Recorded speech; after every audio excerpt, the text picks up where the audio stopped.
I wonder how the show's going.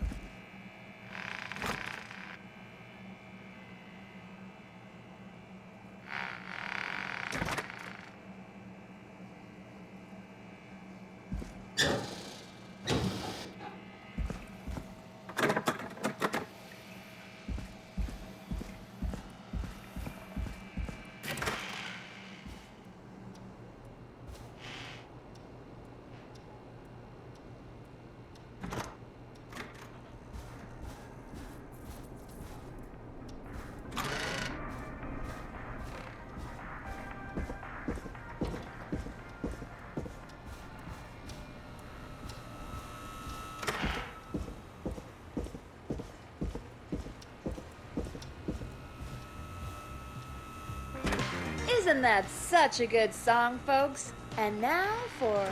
Jesus, Forrest, you've been gone for ages. I thought something had happened. Something did happen. Clive the janitor might be Clive the murderer. What? I'll start from the beginning. The fire door locked behind me. So...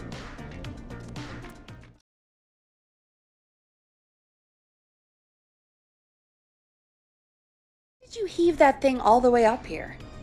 Because the basement's creepy as hell and I don't like standing around down there? Fair. All right, let's run through this again. We have a creepy board you found in a creepy basement made by our creepy janitor who you think is the creepy whistling man.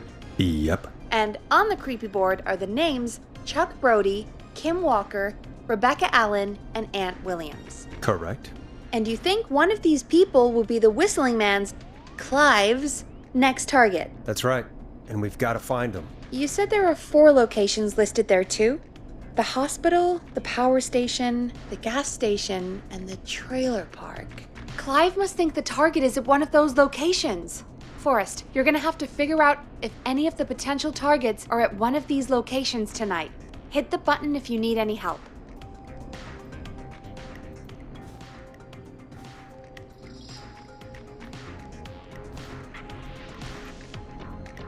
How's it going? It's not going well. I could use some help. Okay, let's review the basics. We need to work out who the next target is. There's 4 locations, right? And 4 people. We need to figure out if anyone is at any of the 4 locations tonight. And if they are, we can call them and warn them. There must be some connections between the notes. That makes sense. Great. Need any more help? Yes, please. Sure. I think you should be methodical with this. Try grouping the notes by who they're about. You could also have a look at the dates and make a timeline. Maybe that will help rule out potential targets first. Got it. Thanks, Peggy. No problem.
How's it going? I'm okay, thanks. I think I've almost got it. Good luck. How's it going? I'm ready, Peggy. Are you sure? We've only got one shot at this.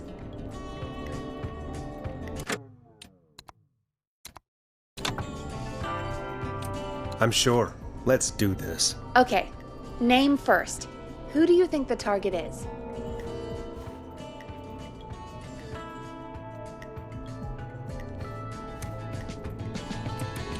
Aunt Williams. And where will I find them?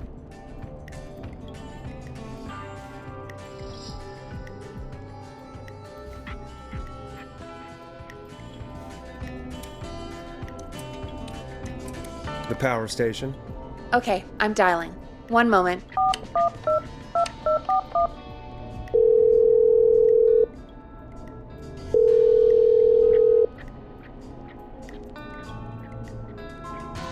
Forrest, I'm through to the power plant, but they say there isn't anyone by that name there. What? Then who? Jeez! It sounds like something blew up! He's using bombs now? Oh my god. The call board, one moment. Forrest, I'm getting so many calls. Just let me... I'm gonna take us off air for a moment. Peggy, what's happening in there? Peggy. I'm back. He blew up the gas station, Forrest. Okay. I spoke to the fire department and the hospital. The fire department is useless now, as you know. And, the hospital's only ambulance was at the gas station. Forrest, you've got to say something on the radio. You have to tell the town. I'm putting us back on air. Now. Gallows Creek. I don't know how to tell you this, but, the gas station's been bombed. Please, everyone, stay safe, stay inside, and... Oh, just bring us...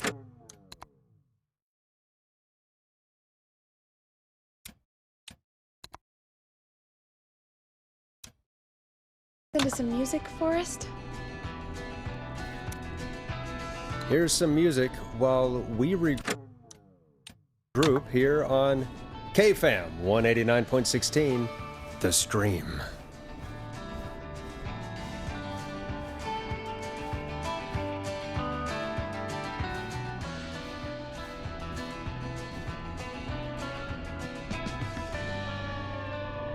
There's gotta be more in the basement to show us who Clive is targeting. And if that's the case, we can get ahead of him. Stop.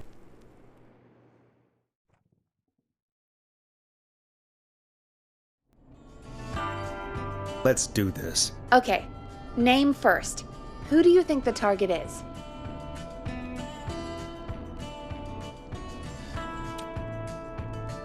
Chuck Brody. And where will I find them? The gas station. Okay, I'm dialing. One moment.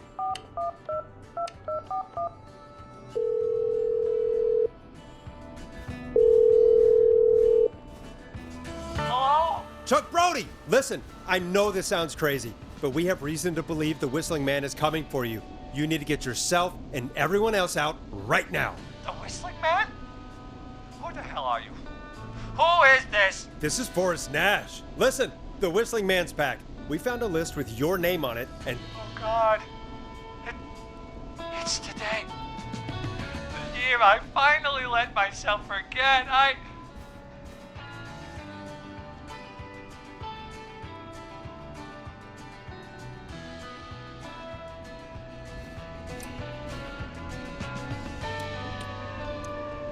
Quit talking and run! I think he ran off. Well, fingers crossed that Chuck... Jeez! It sounds like something blew up! He's using bombs now? Is Chuck? I don't know. Hang on, we're getting a call. Hello? Chuck? Chuck! Forrest! The whole goddamn gas station's gone up. Is anyone hurt? I don't think so. I got everyone to follow me out. The town's only ambulance was blown to hell, though. Yeah, damn it, that fireball threw me. I got to get to the hospital. I'm not feeling great. Forrest, man, I can't thank you enough, but yeah, I gotta go. Wait, Damn it. We lost him. What was that about today? Oh, Forrest, the call board is lighting up. Get us into some music while I deal with this. Here's some music while we regroup here on KFAM 189.16, The Stream.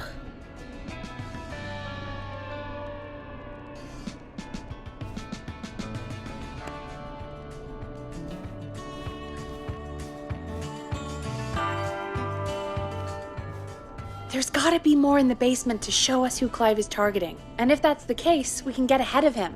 Stop the killings before they can happen. Forrest, we need to go back down. By we, you mean me, right? Yep, like I said, I need to handle all these calls. Maybe start with that creepy mannequin room you mentioned before. I still have a lot of questions about those, by the way. Me too.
A key? Was this always here? I must have missed it when I brought everything upstairs.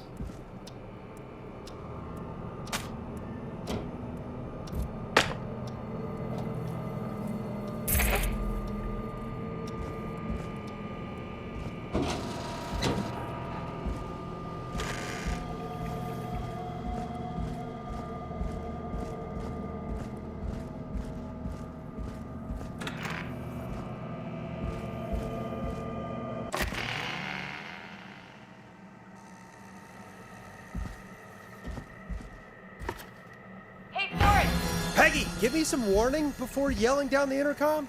Sorry. Buzz the intercom when you find something and want to discuss it.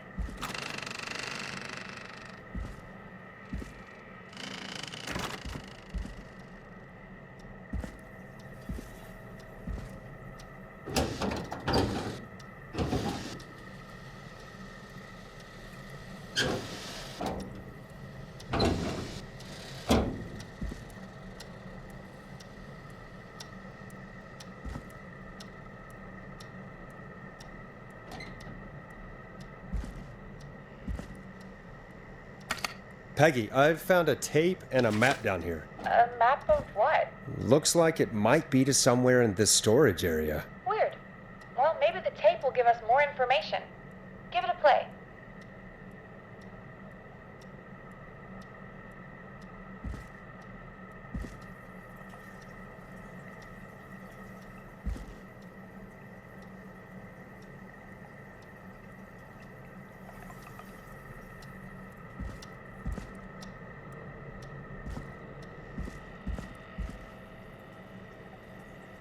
Forrest, you should listen to that first tape you found.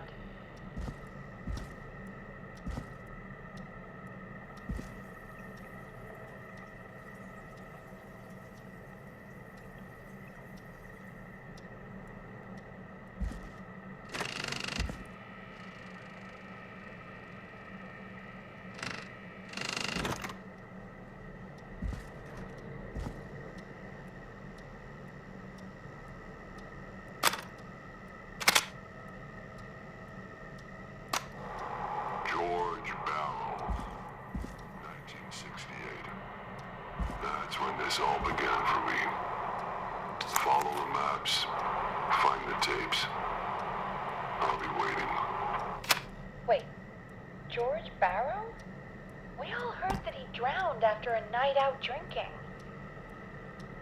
Was it actually Clive? Has Clive really been the whistling man for that long? He says I need to follow the maps and find the tapes. I guess that's what this map is about. I think we need to see what else is hidden down here. Be careful, Forrest. Keep looking. Buzz the intercom when you found something.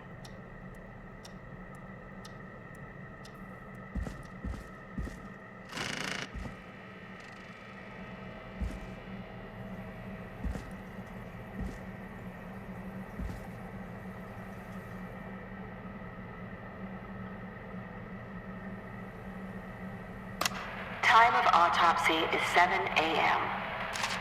Cause of death is asphyxiation from drowning.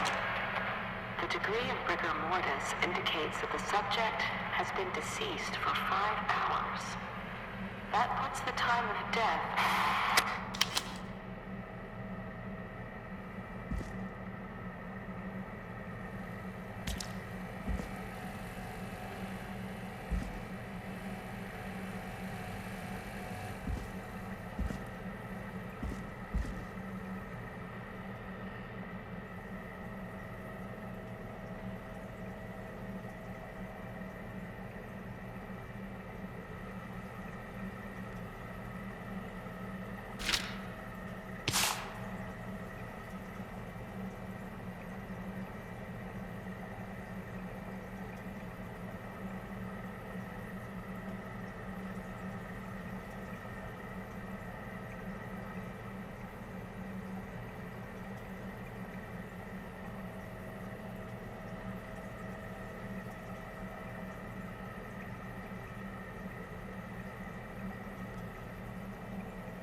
Small lacerations to arms, legs, and face, typically obtained by running through foliage. Severe blistering to the feet, as though the deceased had been running without stopping.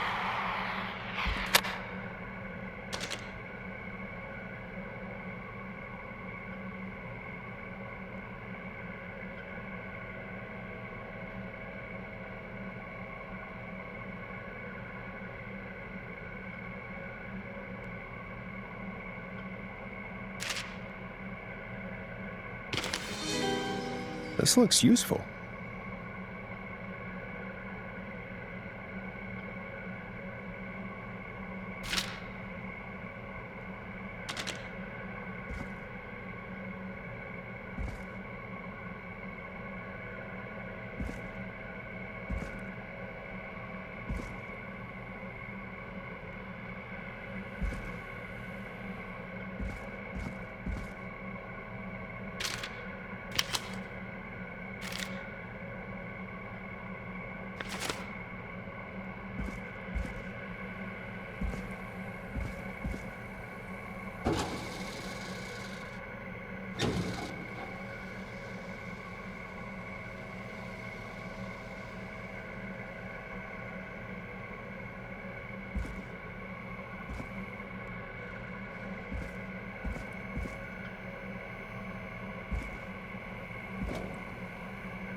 Additionally, there appears to be a post-mortem injury to the arm. It looks like it was trapped in a car door.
It is the coroner's opinion that the subject likely feared for his life and was chased, resulting in a fall from a height into a body of water, where he hit his head, was knocked out, and drowned. Following that, he was moved. Dr. Sullivan, we need to have a talk. Is that recording? Shut it off.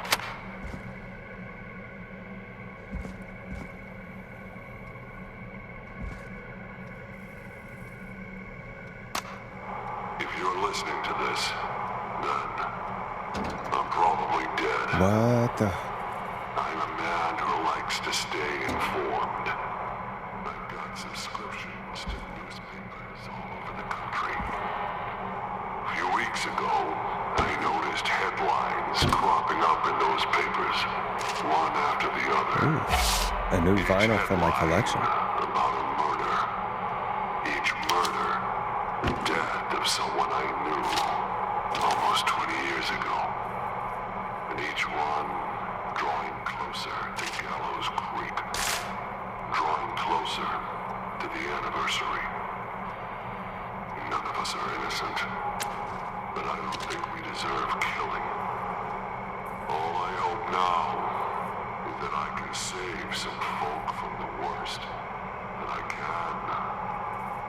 I don't know. Do something to make up for what I did back then, I guess. I didn't kill anyone, mind you, but that's past mattering. Now, there's more I could say that I should say, but my employer made it clear that my family would pay a high price if I ever spoke out. So, hopefully I've said enough for you, listener, whoever the hell you are. to start What the hell? the truth together. Peggy is not gonna believe this.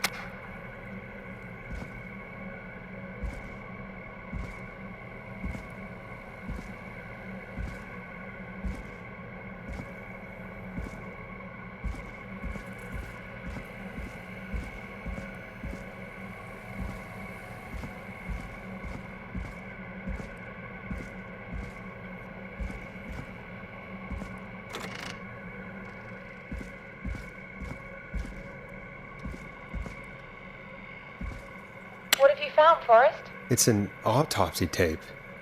Doesn't say for who, but I think it must be for George. Poor George. He was so young. Something's bugging me, Peggy. What do you mean? I swear I recognize the voice of the woman talking on the tape. I just can't place it. Seriously? Do you think you've met her before? I don't know. I mean, I just got here recently. I don't know. Found another tape. It talks more about how George died. What did it say? It sounds like he was running for his life. Sprinting through trees and bushes, getting cut up all over. What would drive someone to do that? I'm not sure yet. I found a tape that introduces a new detail to the story. Post-mortem injury. Apparently, his arm got caught in a car door. A car door? Yeah, after he died. How do you suppose they can tell? How can they tell? I'm a radio producer, not a coroner. The written report I found doesn't mention it at all. How did his arm get trapped in a car door after he died? Unless he got it when the police collected his body, I guess someone else must have moved him after he was dead to where he was eventually found. But the report, what is going on here? I found a police report. Mentions a friend from earlier, Sandra Sharp. Sandra. The jazz runner? That's right. She found George's body washed up at the reservoir. The reservoir? Yeah? What's strange about that? George got cuts from running through foliage, right? But there's no forest around there. Also, how did it wash up at the reservoir? What do you mean? Reservoirs don't have tides. But that's what the police report said. It's not possible, though. I did a school project on reservoirs and got an A. But, yeah, not important right now. The important thing is that it doesn't make sense. What are you suggesting then? That the body was originally found somewhere other than what the report suggests. That the sheriff tried to cover it up, but accidentally let something slip? Something like that. I think. Well, Sheriff Matthews wrote the report. If he hadn't been eviscerated, we could have asked him. True. But Sandra is still alive? Once we're done down here, we should give her a call. In another tape, the coroner comes to the same conclusion as I did. George was running from something. Maybe an animal? Maybe, but then there's this next bit, where the coroner thinks he was moved post-death. So she agrees with us. At the end of the tape, someone burst in and demanded the doctor, Dr. Sullivan, to stop recording. Dr. Sullivan. Wait, Virginia Sullivan? She was her caller from earlier. Well, then our caller was involved in a conspiracy around this boy's death. We need to call her back once we finish down here. It looks like she might know something about what's going on. I think I found Clive's last recording. I think Clive might be gone. Gone? I found a confession. Not for any killings, but for playing a part in covering up George's death. He left this behind in case he died.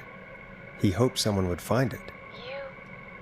Do you think the Whistling Man already got him? Possibly.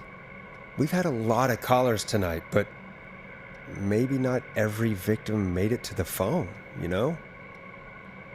We don't know how many there really are. Christ, Forrest, that's dark. I know, but Clive said he had read about other murders in other towns, and that the murders were all folks who knew about the incident. And the killings were getting closer to Gallows Creek. He said he wanted to do something good for once. The board in his office. He wasn't tracking people down to kill them. He was tracking them down to save them. Ugh, why didn't he just come out with all of this? He said his employer threatened his family if he spoke out about any of it. His employer? The one who orchestrated the cover-up? Oh, Clive. I'm sorry for thinking you'd killed all those people. Do you think you found everything, Forrest? I think there's gotta be more down here. I need to find all the tapes. You think so? How much did Clive hide down there? Well, if there are more tapes, then there must be more maps to follow, right? That seems to be the case. All right then. Buzz the intercom when you find something and want to discuss it.